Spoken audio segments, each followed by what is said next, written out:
Roxbury is one of the fastest growing neighborhoods in Boston. I mean, I go into other inner cities around this country. Roxbury outshines them all. We don't have the blocks and blocks of blight that they have in other cities. We have a building here or there, but we look at Blue Hill Avenue. I mean, with the comeback of Blue Hill Avenue. Look at Grove Hall, the shopping mall we have. Look at the housing we built along Blue Hill Avenue. Look at what's going on. You know, Habitat for Humanity. There's a flag company going. A lot of good things happen on Blue Hill Avenue. It's about what the media continually wants us to beat the drum on. Boston's a racist city. Well, Boston isn't a racist city. We're not perfect, but we're light years ahead of where we were. Mayor, is it so much the media, or the media asks a question when someone of note, whether it's Barry Bonds or someone else, brings it up? It's the media who does it. I mean, they keep on. They've never. Some of these national media never been to Boston. Look at Barry Bonds, never been to Boston. Bill Russell said to me in May, I'll do anything I can for you, because Boston, when I was here in the 60s, it was a racist city. It's not a racist city today. That's Bill Russell's words. And Bill Russell, you know, didn't like Boston because of those issues. Bill Russell. But Bill Russell now is doing a promotion for the city of Boston.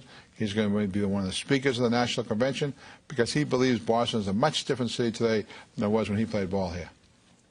You know, and you know, right? You can't erase the history, but I know when it comes up, it's always a pet peeve of yours to try to deal with. It's the one that drives me the craziest the most, because I think I go around the city, I see how people live and how they integrated the community. You know, we're not perfect, but we're light years from where we were. Where do you see Boston in the next year? What is your hope for the city? Oh, There's one hope that you have.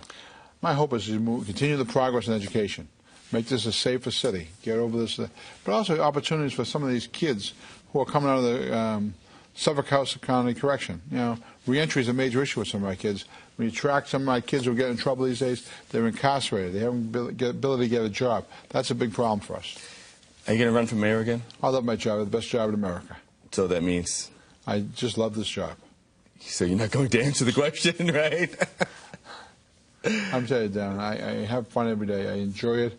As long as I'm making a difference in a person's life, I'll be there.